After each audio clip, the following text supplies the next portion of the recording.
Innal hamdalillah nahmaduhu wa nasta'inuhu wa nastaghfiruh wa na'udzu billahi min sururi anfusina wa min sayyiati a'malina man yahdihillahu fala mudhillalah wa man yudlil fala hadiyalah wa ashhadu an la ilaha illallah wahdahu la syarikalah wa ashhadu anna muhammadan abduhu wa rasuluh.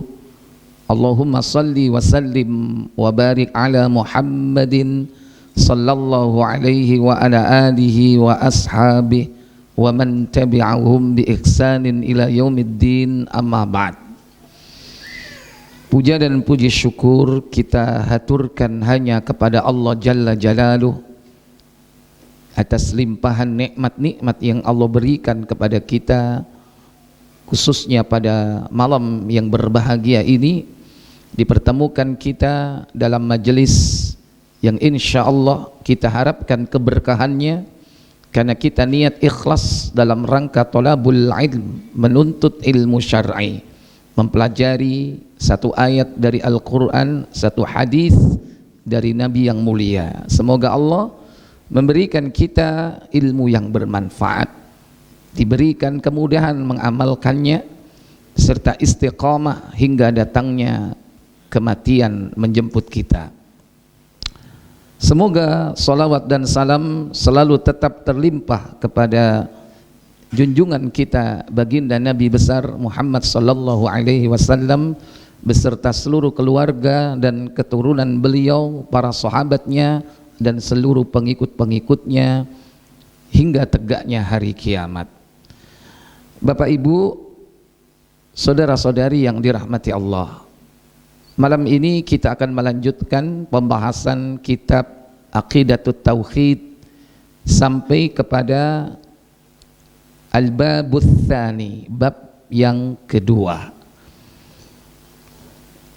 Fi bayani makna tauhidi wa anwa'i, penjelasan tentang makna tauhid dan jenis-jenisnya. Kalau pada pertemuan sebelumnya kita sudah membahas tentang apa makna akidah, karena judul kitab ini Aqidatut Tauhid, jadi secara khusus dibahas apa makna dari judul ini. Setelah kita mengetahui apa makna akidah, maka makna tauhid kita akan pelajari pada bab yang kedua. At-tauhidu, tauhid adalah huwa ifradullah bil khalqi wat tadabburi, yaitu mengesahkan Allah di dalam penciptaannya dan di dalam pengaturannya terhadap seluruh ciptaan tersebut. Wa ikhlasul ibadatilah, dan memurnikan peribadatan hanya kepada Allah Jalla wa'ala.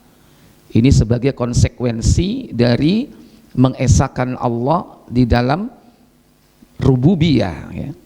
Dalam penciptaan, di dalam pengaturan, maka konsekuensinya yaitu memurnikan ketaatan kepada Allah Jalla wa'ala. Wa tarku ibadati ma siwa, dengan meninggalkan segala macam bentuk peribadatan kepada selain Allah. Ini lawan dari tauhid, yaitu syirik. Maka harus ditinggalkan lawan dari tauhid itu, yaitu beribadah kepada selain Allah. Tidak hanya itu, belum cukup, maka dilanjutkan wa itsbatu ma lahu minal asma'il husna was sifatil ulya, dan penetapan bahwa Allah memiliki nama-nama yang baik serta sifat-sifat yang tinggi. Wa tanzihi 'anil nuqsan wal 'aib, dan pembersihan, pensucian dari segala macam bentuk kekurangan dan aib. Karena Allah mustahil memiliki kekurangan dan memiliki aib, maka harus dibersihkan sebersih-bersihnya. fahuwa bihadza ta'rifu yashmilu anwa'it tauhidits tsalatsa.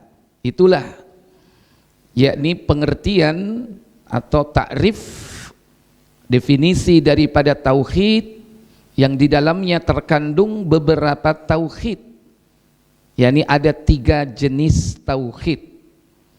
Wa bayanuha kattali, penjelasannya di bawah ini. Yang pertama, tauhidur rububiyah, yakni tauhid rububiyah. Nah, nanti dalam tauhid rububiyah ini dijelaskan wa yatadammanul fusulit taliyah, terkandung di dalam tauhid rububiyah nanti beberapa pasal-pasal sebelum membahas tauhid uluhiyah dan yang lainnya. Maka ada rincian di sini, ada sekitar 5 rincian atau 5 pasal. Al-faslul awal, yang pertama, fi bayani makna tauhid rububiyah, penjelasan tentang makna tauhid rububiyah, wa fitratihi wa fitritihi wa iqraril musyrikin bih, dan fitrahnya, yakni fitrah manusia yang cenderung mengakui adanya tauhid rububiyah, wa iqrarul musyrikin bih, dan bagaimana pernyataan sikap orang-orang musyrik terhadap tauhid rububiyah. Ini pasal yang pertama. Al-faslul tsani, yang kedua, fi bayani mafhum kalimatir rabbi fil qur'ani was sunnah, penjelasan tentang pengertian kalimat Rabb, Ar-Rabb di dalam Al-Quran dan As-Sunnah, wa tasawwaratil umam ad-dallah fi babir rububiyah, dan juga pandangan umat-umat yang sesat tentang yakni bab tauhid rububiyah, wa raddu 'alaiha, termasuk di dalamnya bantahan-bantahan terhadap kesesatan-kesesatan mereka. Itu nanti di pasal yang kedua. Al-faslul tsalits, yang ketiga, fi bayani khudu'il kauni fil inqiyadi wa ta'ati lillah, yakni penjelasan tentang penyerahan total seluruh ciptaan Allah, yakni alam semesta ini, alam kauniyah, wal inqiyadu wa ta'ah, serta ketundukan dan ketaatannya lillah, hanya kepada Allah Jalla wa'ala. Ini di pasal yang ketiga. Al-faslur rabi', pasal yang keempat, fi bayani manhajil qur'ani fi isbati wahdaniyatillahi fil khalqi war rizq wa ghaira dhalik, penjelasan tentang metode Al-Quran di dalam menetapkan wahdaniyatillah, keesaan Allah, fil khalqi, di dalam penciptaan, war rizki, dalam memberikan rizki, dan yang lainnya. Itu nanti dibahas pada pasal yang keempat. Al-faslur al-khamis, yang kelima, fi bayani istilzami tauhidir rububiyah li tauhidil uluhiyah, penjelasan tentang konsekuensi dari tauhid rububiyah kepada tauhid uluhiyah. Berarti ada hubungan, korelasi antara tauhid rububiyah dan tauhid uluhiyah, dan ini merupakan konsekuensi logis yang tidak bisa dipisahkan antara keduanya.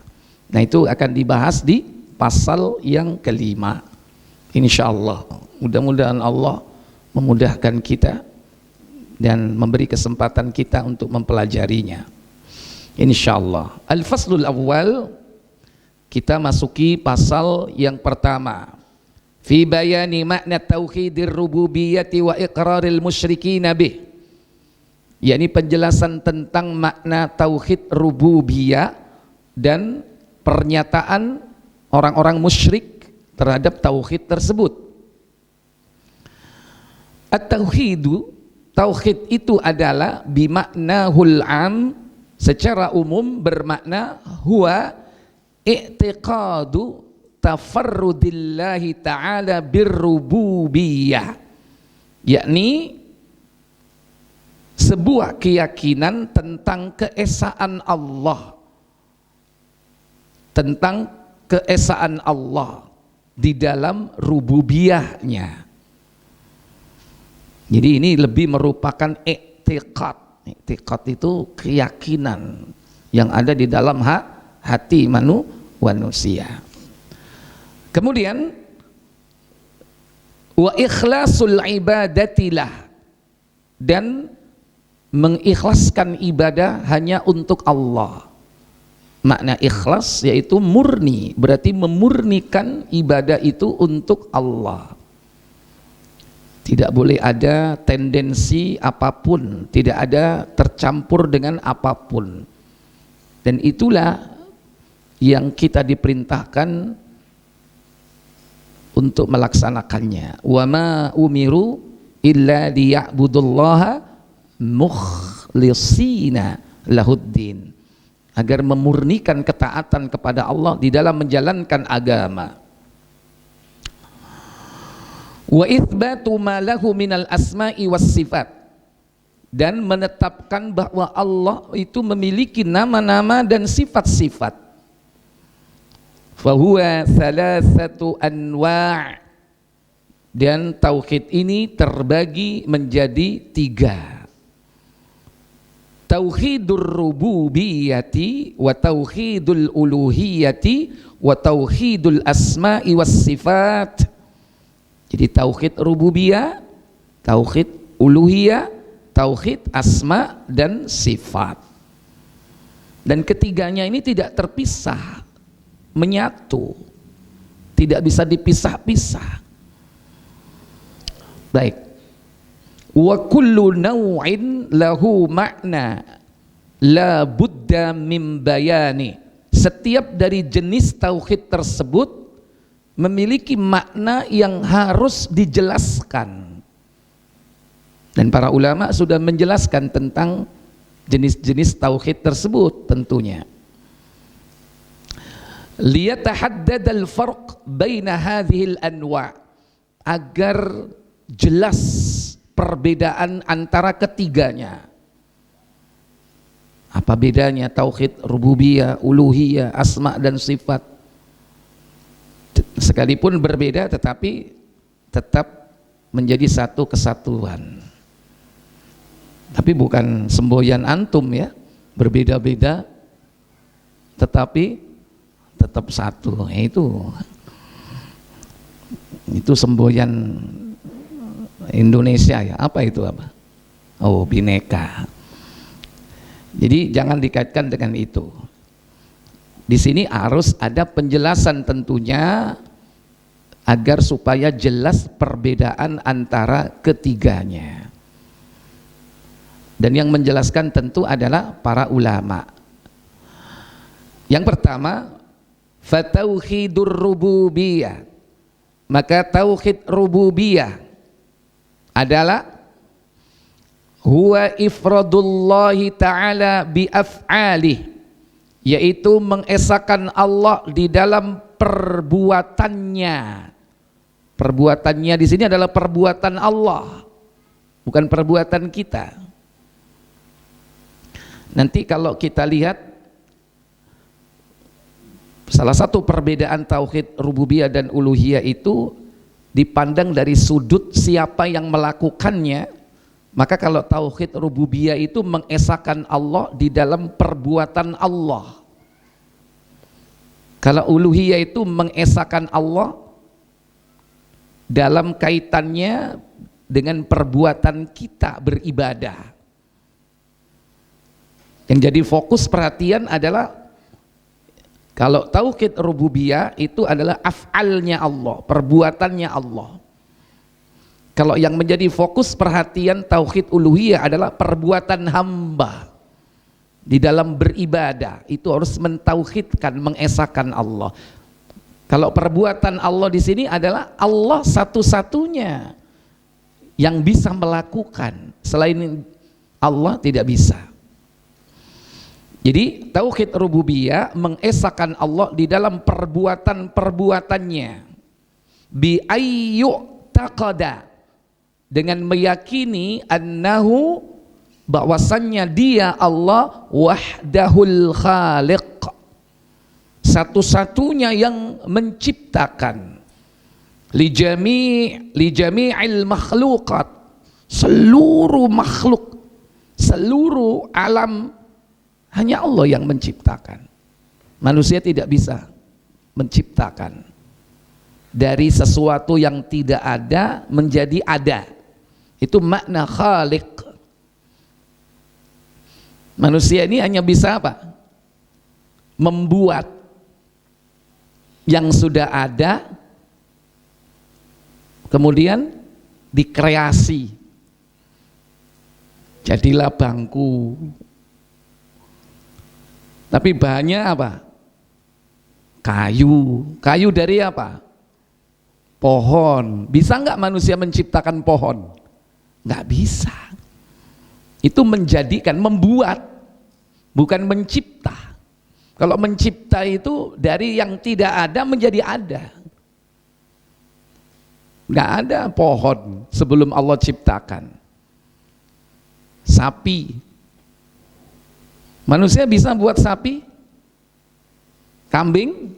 Nggak bisa. Tapi kalau membuat sate kambing, bisa nggak? Bisa, karena bahannya sudah dipersiapkan oleh Allah Jalla wa'ala. Manusia itu hanya sekedar berbuat.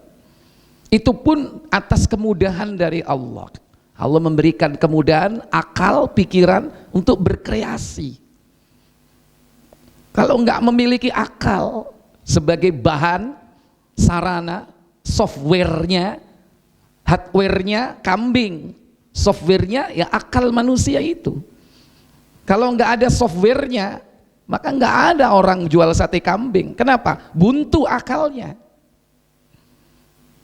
Nah, diberikan akal, software, hardwarenya sudah ada, maka berkreasi manusia. Tapi semua itu software dan hardwarenya siapa yang menciptakan? Allah. Makanya dia adalah wahdahul khaliq, satu-satunya pencipta dari yang tidak ada menjadi ada. Makhluk ini tidak ada asalnya, kemudian diadakan oleh Allah Jalla wa'ala. Nah, kita ini bisanya nyontoh, ngeblat, alias nurun, sampai diplesetkan al ilmu nurun, ilmu itu nyontek, nurun kan? Ya, padahal yang dimaksud nurun itu adalah cahaya, tapi diplesetkan nurun itu apa? Nyontoh, ngeblat, nyontek. Manusia hanya bisa mencontoh. Itu pun tidak sempurna manusia. Seandainya disuruh membuat sayap nyamuk, bisa nggak? Nggak akan bisa. Baik, tapi orang sekarang kadang sombong, bisa menciptakan robot yang bisa berbuat seperti manusia, bahkan merekayasa genetika. Ini sebuah penyimpangan-penyimpangan di dalam memahami tauhid rububiyah. Baik, sebagaimana firman Allah Ta'ala di dalam surah Az-Zumar ayat 62, Allahu khaliqu kulli syai', Allah menciptakan segala sesuatu, baik yang makro maupun yang mikro. Yang makro, yang besar, bumi, selain bumi ada Merkurius, Venus, nggak tahu siapa yang memberi nama itu. Apakah namanya itu sama dengan seperti yang diajarkan Allah kepada Adam? Karena Allah sudah mengajarkan wa 'allama Adamal asma'a kullaha. Allah mengajarkan kepada Adam seluruh nama-nama benda. Berarti seluruh planet itu sudah diajarkan oleh Allah kepada Adam. Tapi apakah nama yang sekarang kita ketahui ini sama dengan yang diberitahukan Allah kepada Adam? Nggak tahu kita. Apakah itu Jupiter? Apakah itu Uranus, Neptunus? Apakah itu Pluto? Pluto jenenge kere. Padahal Nabi Adam sudah diberitahu nama-nama, bahkan yang lebih besar dari itu. Apa makhluk yang paling besar? Arsy. Wa huwa rabbul arsyil azim. Dialah Rabb yang menciptakan arsy yang agung. Nah, nama itu alhamdulillah sampai kepada kita hari ini dengan asli arsy, nggak berubah dari dulu sampai sekarang. Karena orang barat nggak ngerti,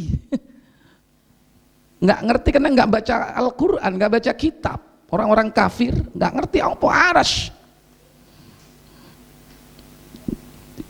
Sekalipun mereka bisa menjelajah dengan Apollo, dengan apa?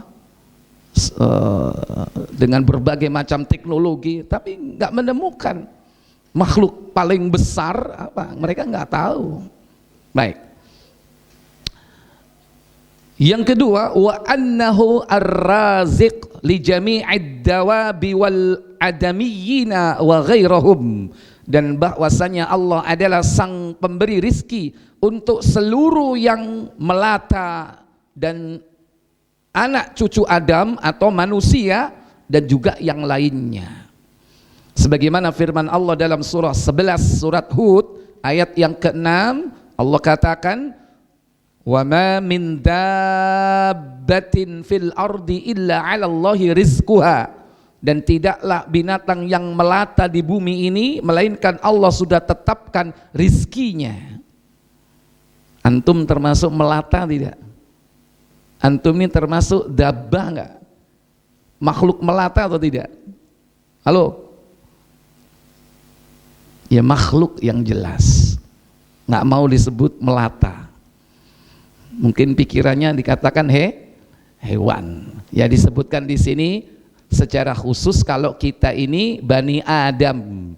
Disebutkan di sini wal adamiyyin, yaitu anak cucu Adam. Selain itu mungkin hewan itu termasuk kategori segala yang melata, yang bergerak di muka bumi ini Allah tetapkan rizkinya. Sampai binatang yang tidak bisa cari rizkinya didekatkan oleh Allah Jalla wa'ala. Dialah ar-raziq. Tadi al-khaliq, kemudian kedua ar-raziq. Wa annahu malikul mulk, dan bahwasanya dia Allah adalah raja di raja, penguasa tertinggi. Kalau ada manusia mengaku sebagai raja, ketahuilah bahwa kerajaanmu itu kecil. Jangan merasa berkuasa. Nggak ada orang yang menguasai bumi, apalagi menguasai langit, apalagi menguasai semesta alam. Nggak ada. Hanya Allah Jalla wa'ala. Wal mudabbir li su'unil alam kullu, dan dialah Allah yang mengatur segala sesuatu, makhluk semuanya diatur sedemikian rupa. Bahkan Allah dalam mengatur alam ini begitu canggihnya, bahwa planet ini memiliki rotasi, tidak pernah melengse rotasinya karena dia memiliki orbit.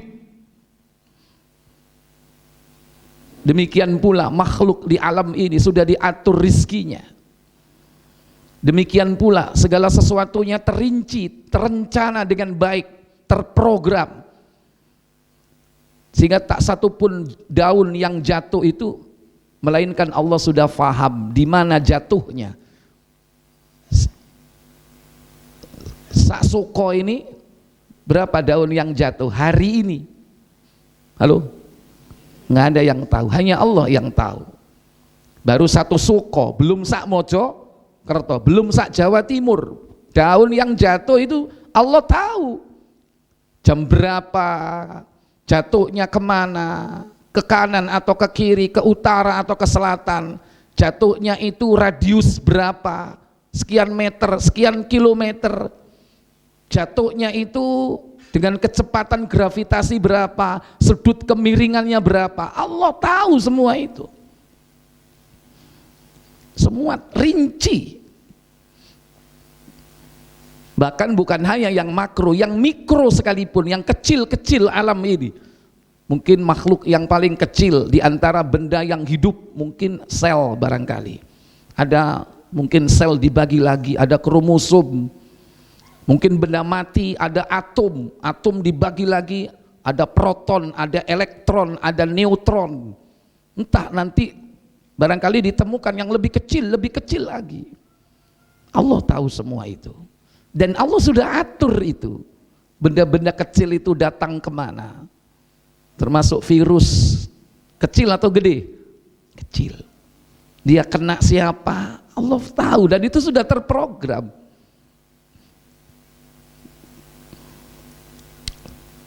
Yuwalli wa yu'zil wa yu'izzu wa yudhillu. Allah mengangkat dan menurunkan, kemudian memuliakan dan juga menghinakan. Itulah yang terjadi dalam hidup ini. Maka jangan merasa terhina, karena hakikatnya Allah yang menghinakan, mungkin atas dasar kesalahan kita. Maka jangan merasa sombong karena dimuliakan, karena hakikatnya Allah yang memuliakan. Kita ini nggak ada artinya. Kita berasal dari setetes air yang hina, kemudian orang menjadi sombong, dimuliakan, dibanggakan oleh manusia. Padahal Allah yang membuat semua itu. Qadirun ala kulli syai', berkuasa atas segala sesuatu. Wa yusarriful laili wan nahar, mempergilirkan malam dengan siang. Maka ada rotasi. Dengan rotasi itu bumi berputar. Di samping planet-planet, benda yang lain pun berputar, berevolusi, mengelilingi. Tapi kita tidak sedang membahas aliran geosentriskah atau heliosentriskah.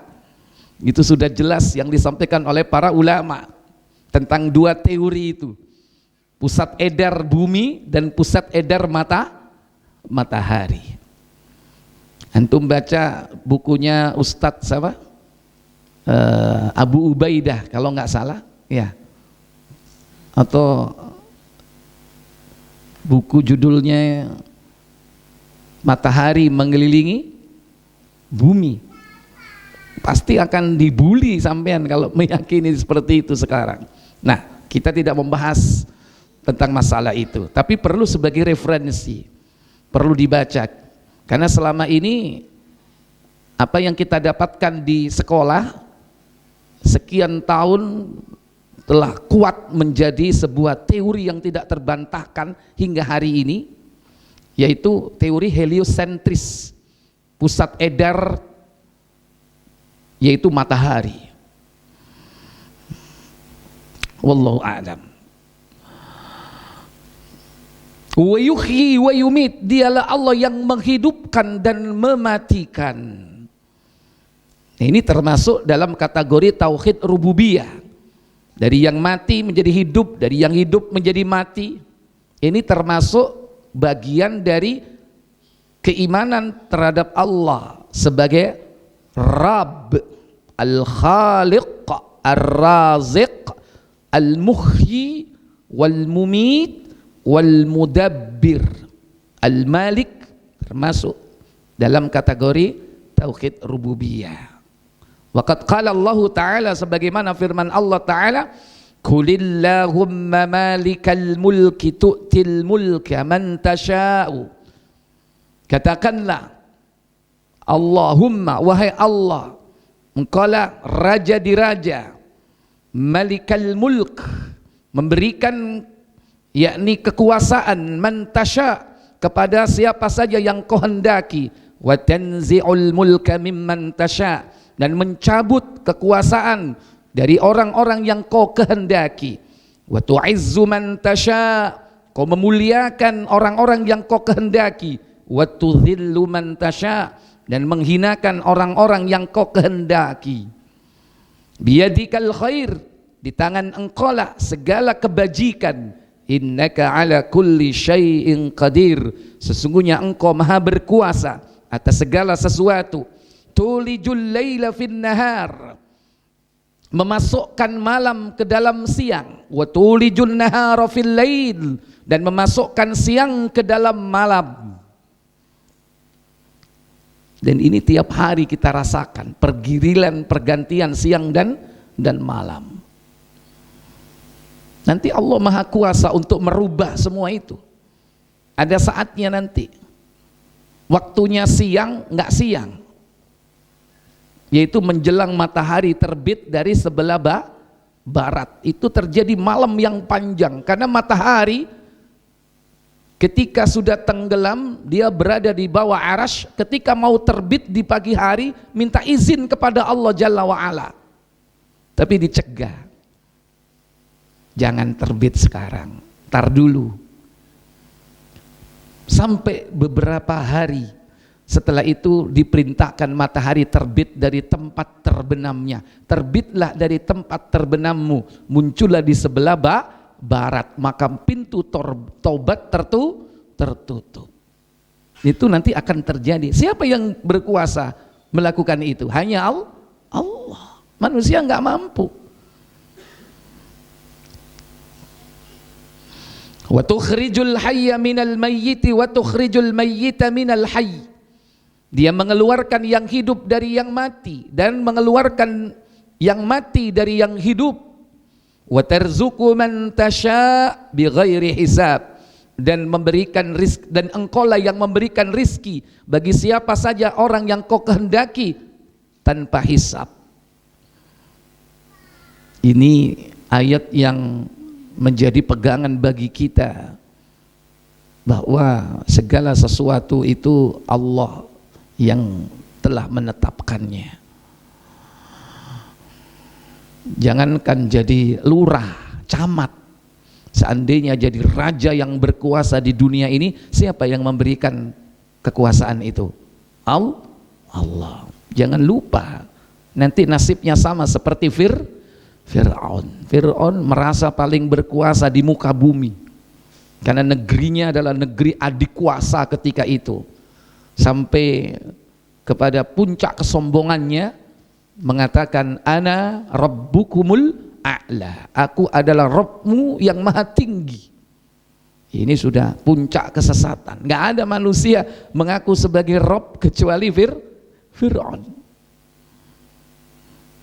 Bisa bayangkan bagaimana kekuasaan Musa ketika itu. Kekuasaan Fir'aun. Dia bisa berbuat apa saja terhadap manusia, tetapi semua itu tidak lain hanyalah ujian bagi manusia. Apakah dia lupa ketika dia diberi kekuasaan, ataukah dia ingat sebagaimana Allah telah memberikan kekuasaan itu kepada Dawud, kepada Sulaiman, dan kepada raja-raja yang bertakwa kepada Allah Jalla wa'ala. Wa qad nafiyallahu subhanahu, dan Allah yang maha suci menolak atau meniadakan ayyakuna lahu syarikun fil mulk, bahwa Allah memiliki sekutu di dalam kekuasaannya, au ma'in, atau memiliki pembantu, asisten. Allah enggak memiliki asisten dan enggak butuh asisten, pembantu dalam perkara tersebut, tidak butuh sekutu. Kama nafiya subhanahu ayyakuna lahu syarikun fil khalqi war rizq, sebagaimana Allah yang maha suci tidak memiliki sekutu di dalam penciptaan dan di dalam memberikan rizki. Allah enggak butuh ditemani untuk menciptakan makhluk ini. Kalau kita membuat ini aja kadang-kadang ditemani enggak? Ono tukang, ono kernet, gak iso dewean. Seandainya dia sendirian, tetap dia minta bantuan orang lain. Siapa yang menciptakan alat-alat pertukangan atau alat-alat teknologi untuk membuat sesuatu, manusia, berarti bantuan orang lain. Sehingga geraji sopo, oh aku gawe dhewe iso iki ngene ae kok, mesti dia minta bantuan orang lain. Sehingga geraji sopo, sehingga rempelas sopo, mesti ada orang yang terlibat di dalamnya. Kalau Allah tidak pernah melibatkan siapapun di dalam penciptaan, tidak ada melibatkan siapapun, sendirian itu dilakukan oleh Allah Jalla wa'ala. Demikian pula di dalam memberikan rizki. Qala Allah Ta'ala, firman Allah Ta'ala di dalam surah Luqman ayat 11, surah 31 ayat 11, hadza khalqullah, inilah, yakni ciptaan atau makhluk Allah. Lihat apa yang ada di alam semesta ini, semua ciptaan Allah. Fa'aruni madza khalqal ladzina min duni, maka tunjukkan kepadaku mana yang telah diciptakan oleh sekutu-sekutumu selain Allah. Apakah itu dari jenis manusia, apakah itu dari jenis malaikat, ataukah dari jenis hewan yang dijadikan sekutu, apalagi al-asnam, patung-patung berhala, nggak bisa menciptakan. Seandainya manusia saja nggak bisa memiliki kekuatan seperti Allah mencipta sesuatu yang tidak ada menjadi ada, nggak bisa. Demikian pula dalam memberi rizki, nggak akan bisa.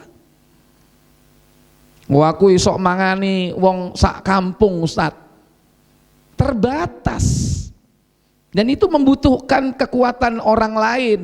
Sopo sing masak, butuh orang lain. Kalau sudah masak mateng, sopo sing ngeterno, butuh orang lain. Itu pun bisanya sehari, saya bisa sebulan. Allah mulai dari dulu sampai sekarang, seluruh makhluk dijamin rizkinya.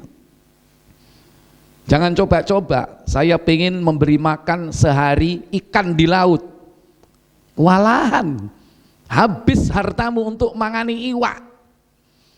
Iku mek lele tok entek iku sak donya. Durung iwak liyane, durung mujaire, durung betike, durung kotoke, seje enggak panganane? Seje, kotok mau kei apa? Pelet gak gelem, awakmu disantap kok. Kotok kanibal ya kan? Allah sudah menyediakan makanannya masing-masing. Maka dalam ilmu IPA kan kita pelajari ya, ada rantai apa? Rantai makanan. Itu Allah yang membuat seperti itu. Iwak cilik-cilik gatul dipangan, sepat dipangan, kotok sampean pangan. Rantai makanan. Ya itu yang menciptakan Allah Jalla wa'ala, rizkinya masing-masing. Sekalipun rizkinya itu dari makhluk hidup. Ikhwatal iman, aizakumullah. Dan manusia tidak mampu menciptakan makanannya, makhluk itu enggak mampu.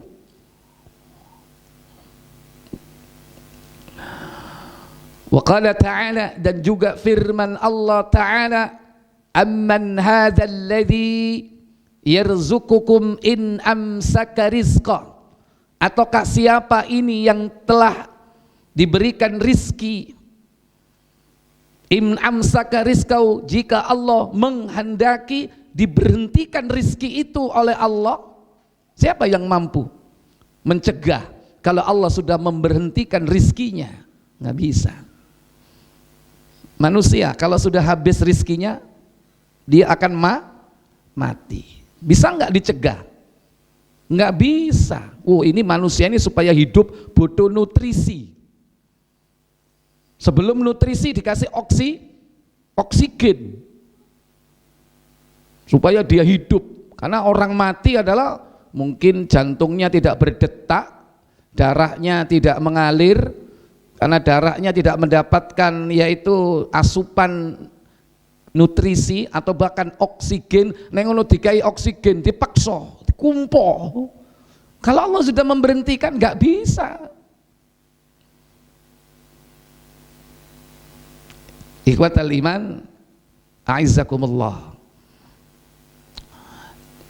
Jadi kadang manusia itu merasa memiliki kemampuan untuk menciptakan sebuah kehidupan atau menjadikan sebuah kematian, merasa bahwa dia memiliki kekuasaan untuk itu. Kan dulu juga penguasa-penguasa zalim merasa dirinya bisa menghidupkan dan mematikan. Dipanggil 2 orang, saya bisa menghidupkan dan mematikan. Satunya dibunuh, lo mati. Satunya lo tak jarno urip, wis budal rono. Rene dhisik kayak duit. Saya bisa menghidupkan. Padahal itu permainan anak kecil. Itu bukan menghidupkan atau mematikan itu. Karena memang sudah ada kehidupan itu sendiri dan ada kematian. Kalau Allah itu menciptakan kehidupan dan kematian, dari tidak ada menjadi ada, bahkan kehidupan dan kematian itu makhluk. Maka Allah berfirman dalam surah Tabarak ayat kedua kan, alladzi khalaqal mauta wal hayata liyabluwakum ayyukum ahsanu amala. Dialah Allah yang menciptakan maut, kematian dan kehidupan. Maut diciptakan, hidup diciptakan oleh Allah. Maka dalam hadis sahih dalam kitab Sunan disebutkan beberapa riwayat, nanti al-maut, kematian itu akan dibawa oleh Allah Jalla wa'ala di tempat antara surga dan neraka. Disitulah kemudian kematian disembelih. Kapan itu terjadi? Saat semua yang masuk surga menjadi penghuninya, baik asli penduduk surga atau jahannamiyun, mantan narapidana jahanam yang dikeluarkan dari jahanam karena tauhid yang dia miliki, sehingga tidak ada lagi orang yang menjadi penghuni neraka kecuali orang-orang yang memang ditetapkan kekal di dalamnya, yaitu kafir dan musyrik yang tidak memiliki iman sedikit pun. Nah, saat itulah baru kematian digiring, diserupakan atau dijadikan seperti domba yang disembelih antara surga dan neraka. Setelah itu tidak ada lagi kematian, yang di surga menjadi kekal, yang di neraka menjadi kekal. Allah ciptakan kehidupan dan kematian itu hakikat menciptakan kehidupan dan kematian. Kalau manusia kan bisanya kan membunuh dan membiarkan. Tapateni. Ini memang takdirnya Allah mematikan. Nah, tak biarkan kau pergi. Dipikir dia menghidupkan dan mematikan. Bukan itu. Padha mbek mateni listrik, tak pateni, ceklek, tak uripi. Bukan itu, semua itu permainan anak kecil. Tapi bagaimana menciptakan arus listrik? Listrik. Siapa yang menciptakan? Allah. Ikhwatal iman, a'izzakumullah. Baik. Kama a'lana al-infiradihi birububiyyati ala jami'i khalqi. Sebagaimana Allah tabaraka wa ta'ala telah menyatakan yakni keesaannya di dalam rububiyah atas seluruh makhluk, sebagaimana Allah berfirman, alhamdulillahi rabbil alamin, segala puji bagi Allah Rabb semesta alam. Surah Al-Fatihah. Wa qala Allah Ta'ala, dan juga firman Allah Ta'ala dalam surah Al-A'raf ayat 54, inna rabbakumullahu alladhi khalaqas samawati wal arda fi sittati ayyam. Sesungguhnya dialah Rabbmu Allah yang menciptakan langit-langit Karena as-samawat itu jamak ya, tapi jangan diartikan langit-langit, pengertiannya lain. Langit-langit plafon. As-samawat yaitu langit yang tujuh, wal ardo, dan juga bumi. Sebetulnya bumi juga tujuh, karena dia termasuk yaitu makhluk Allah. Wa mim makhluqatihi as-samawatus sab' wal ardunas sab' wa man fihinna wa ma bainahuma, itu makhluk.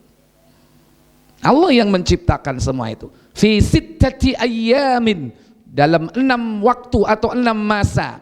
Thumma stawa 'alal 'arsy, kemudian Allah bersemayam di atas arsy, bukan di dalam arsy, terlepas dari arsy, karena Allah tidak membutuhkan makhluk.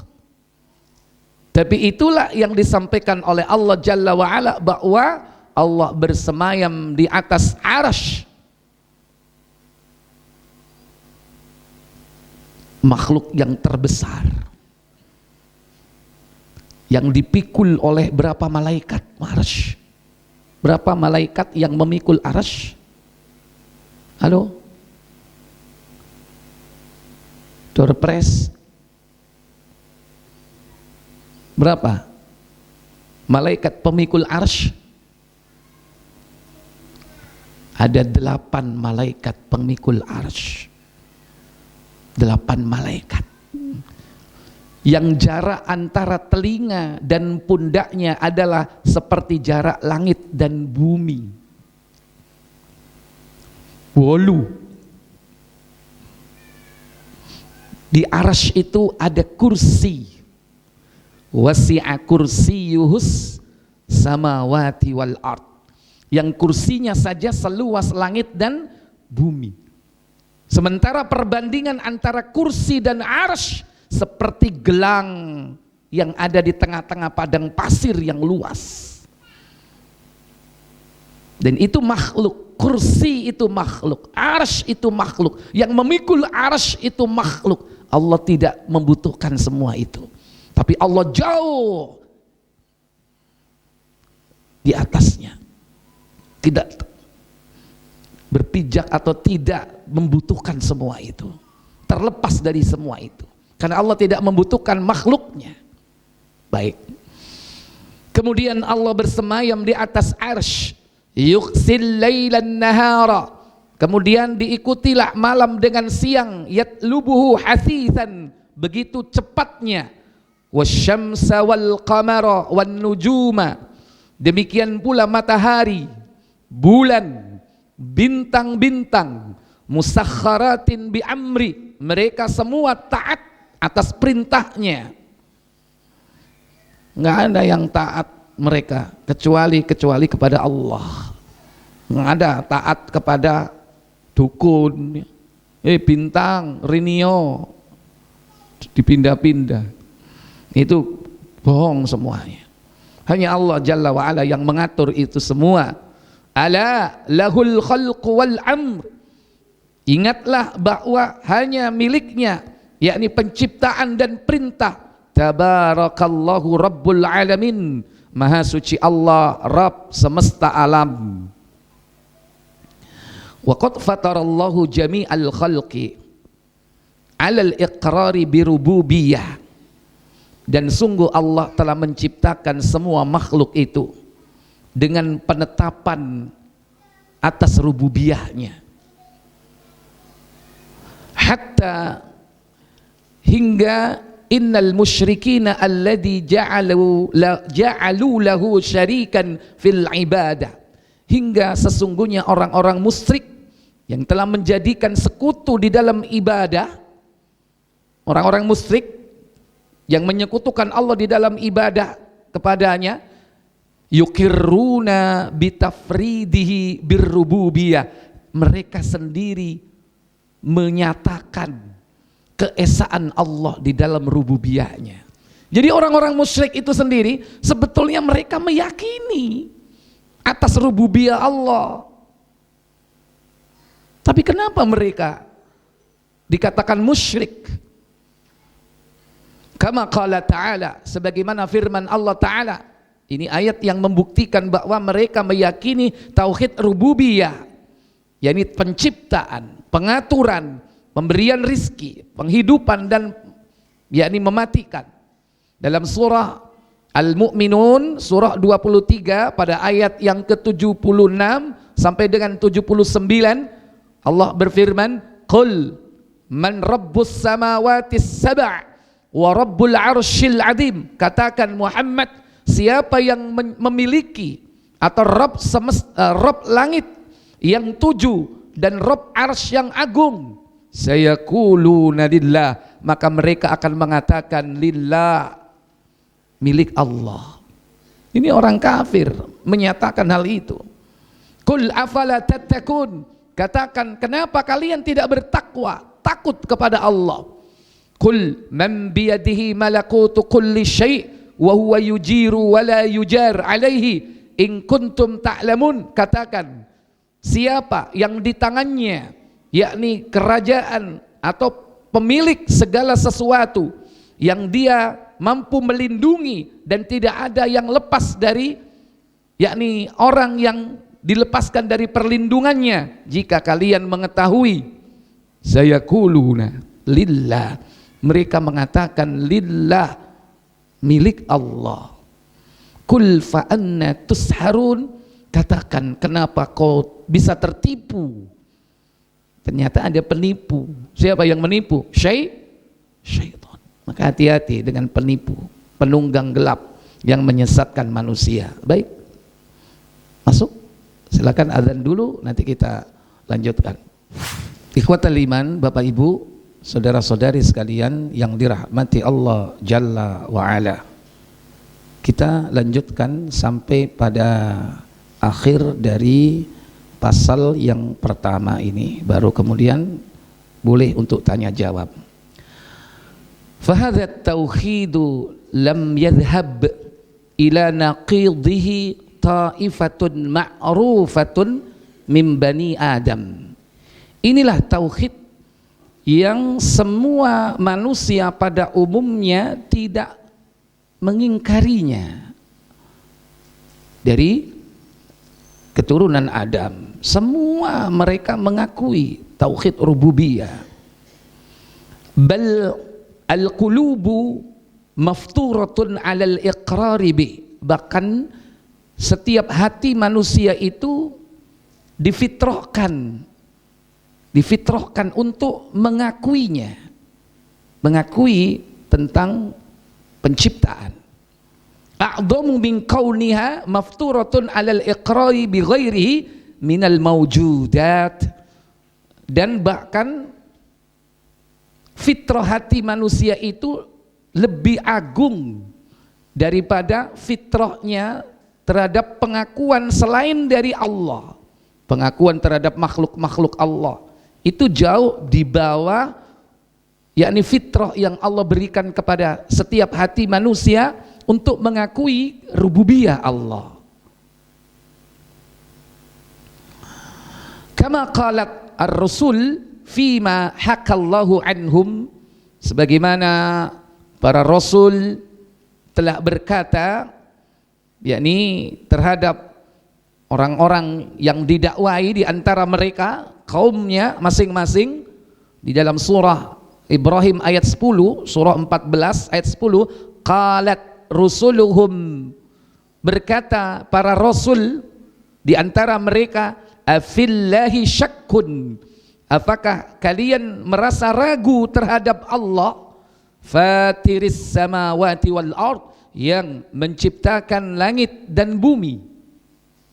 Ini bukan pertanyaan yang harus dijawab, ini hanya sekedar menggugat, penggugatan para rasul. Apa kalian masih ragu terhadap Allah yang menciptakan langit dan bumi? Maksudnya mereka meyakini hal itu, digugat sama para rasul. Tapi kenyataannya ketika mereka menyembah apa yang dilakukan oleh nenek moyang mereka, yaitu al-asnam. Lihat terusan dari ayat itu ya. Mereka mengatakan, kenapa kau memalingkan diriku untuk menyembah apa yang disembah oleh nenek moyangku? Dipikir Nabi itu menyesatkan mereka. Makanya para da'i, para ahli tauhid yang mengajak kepada keimanan yang benar, itu justru dari zaman ke zaman mereka dituduh sebagai orang sesat. Oh niku sesat kok niku. Iki wis kait biyen iki ngene, ojo dirubah. Kualat kon niku. Dianggap sesat kon niku. Jadi dibalik. Itulah fitrahnya dakwah tauhid ya, dari zaman ke zaman yang dilakukan oleh Rasul yang ditentang oleh kaumnya. Wa ashharu min man urifa tajahaluh wa tadhaharuhu bil inkari rabb Fir'aun, dan yang paling masyhur diketahui kejahilannya, kebodohannya dan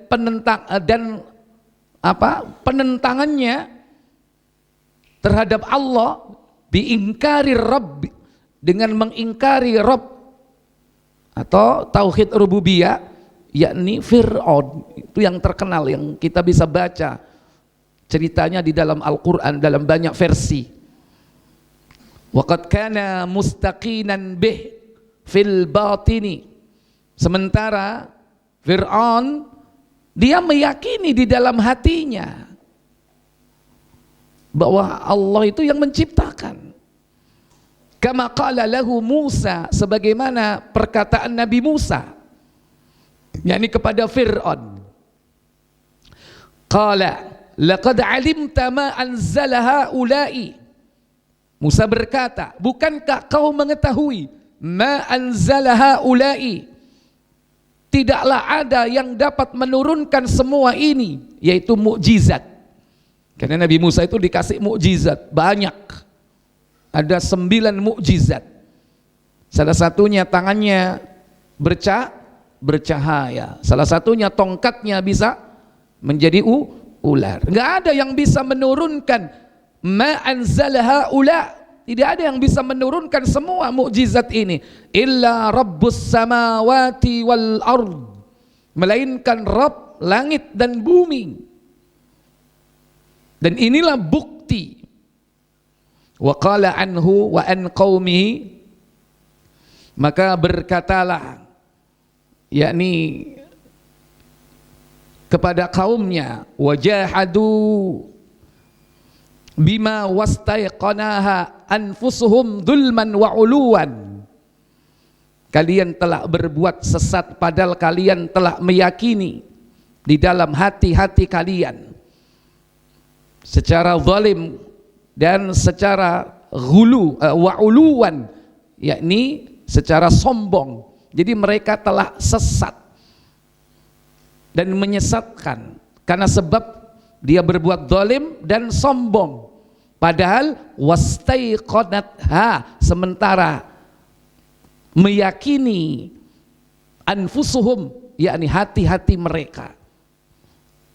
Wa kadzalika man yunkiru rabb al-yaum minasyuyu'id, demikian pula yakni mereka yang mengingkari keberadaan Rabb atau penciptaan pada hari ini di kalangan orang-orang ateis. Innama yungkirunahu fi dzahir, sesungguhnya bahwa dia hanya mengingkarinya yakni secara zahir, mukabirah, karena sebab kesombongan yang mereka lakukan. Wa illa fihim fil batin, sementara padahal di dalam hati-hati mereka labudda ayya'tarifu annahu ma man mawjudu illa walahu Allah atau Rabb. Mereka di dalam hatinya meyakini bahwa tidak ada yang dapat menciptakan semua ini melainkan yakni yang maha mencipta, dialah Rabb. Wa man min makhluqin illa walahu khaliq, maka tidak ada makhluk atau yang diciptakan melainkan ada padanya khaliqun, yakni pencipta. Nggak mungkin tahu-tahu ada Walaupun mereka sudah menciptakan teori-teori ya, teori evolusi, teori Big Bang, teori apalagi generasi spontan, muncul makhluk itu dengan sendirinya. Banyak teori-teori tentang kejadian alam ini ya. Padahal semua itu ada pencipta. Wa ma min atharin illa walahu mu'athirun. Dan tidak ada, yakni bekas-bekas yang ada ini, melainkan ada yang membuat bekas tersebut. Qala ta'ala, sebagaimana firman Allah Ta'ala, am khuliqu min ghairi syai' am humul khaliqun. Apakah yakni mereka diciptakan oleh Allah di antara makhluk-makhluknya ini, ataukah dia sendiri menciptakan dirinya? Jadi apakah ada yang menciptakan semua ini? Siapa yang menciptakan? Allah. Ataukah mereka yang menciptakan dirinya sendiri? Am khalaqus samawati wal ard? Ataukah ada yang menciptakan, yakni langit yang 7 dan juga bumi? Bal la yuqinun, akan tetapi kesimpulannya mereka tidak mau beriman. Ta'ammal al-alam kulluhu, perhatikan seluruh alam semesta semuanya, uluwi wa sufliyah, baik yang tingginya maupun yang rendah, yang paling tinggi, yang paling rendah, wa jami'i ajza'i, dan demikian seluruhnya, bagian-bagian atau juz-juz. Maksudnya adalah unsur-unsur yang membuat alam tersebut, yang menyusun. Kalau manusia tersusun dari anggota tubuh, nanti ada bagian yang bernama organ terdiri dari, dipecah lagi sampai ujungnya adalah sel. Seluruh bagian-bagian itu tajidhu syahidan, maka kalian akan menjumpai bahwa itu semua kalian akan menyaksikan biisbati sani'ih, tentang penetapan terhadap yang membuatnya, wa fatirih, dan juga yang menciptakannya, wa malikih, dan juga ada yang memilikinya. Fa inkaru sani'ih, maka mengingkari yakni penciptaannya, wajahadahu, dan mencampakkannya fil uquli wal fit, dari akal dan fitrah manusia, bimanzilati ingkaril ilmi, itu berarti sama dengan kedudukannya bahwa kalian telah mengingkari ilmu, wajahaduhu, dan mencampakkannya. La farqu bainahuma, maka tidak ada perbedaan di antara keduanya. Wa ma tatbajahu bi asyuyu'iyyah al-yawm, maka tidaklah yakni perbuatan orang-orang komunis pada hari ini, min ingkari wujudir rabb, tentang pengingkarannya terhadap Rabb Allah, innama huwa min babil al-mukabbira, melainkan sesungguhnya itu hanya sekedar bentuk kesombongan kepada Allah tabaraka wa ta'ala, wa musadiratun nataijil ukuli wal afkar, dan juga penolakan mereka terhadap yakni unsur-unsur yang ada pada akal dan pikiran as-sahihah, yang benar. Berarti orang yang mengingkari keberadaan Rabb sebagai pencipta, pemberi rizki, itu sama dengan mengingkari keberadaan apa? Akalnya. Karena Allah sudah memiliki akal yang sehat, akal pikiran yang sehat. Wa man kana bihadhil muthabah, maka tidaklah orang yang melakukan sifat-sifat ini atau memiliki sifat-sifat ini, faqad algha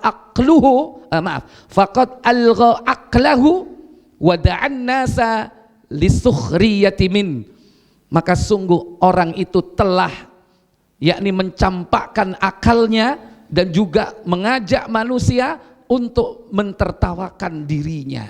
Orang yang mengingkari keberadaan Rabb sebagai pencipta, pemberi rizki, mengatur, menghidupkan dan mematikan. Contohnya orang ateis ya, yang tidak percaya kepada penciptaan, maka hakikatnya orang itu telah yakni mengajak manusia untuk mentertawakan dirinya sendiri. Berarti orang itu telah sesat. Tidak ada kesesatan yang paling sesat orang yang tidak yaitu orang yang mengingkari keberadaan Rabb. Ini lebih sesat daripada orang-orang musyrik kafir Quraisy.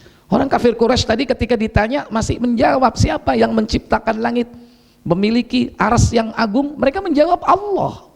Cuman ketika mereka diajak untuk beribadah, nah di situ letak kesalahannya.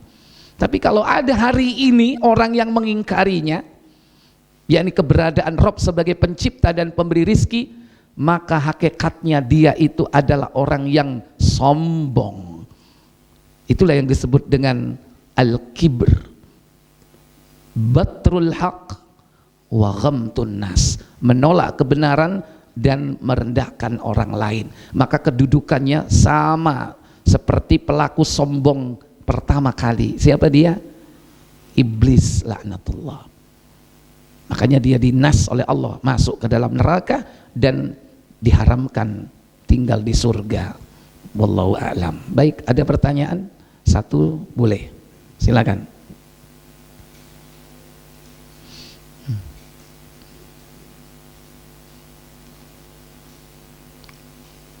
Alhamdulillah kalau tidak ada pertanyaan ya. Soalnya hujan ini, pengennya ndang mulai, ndang turu.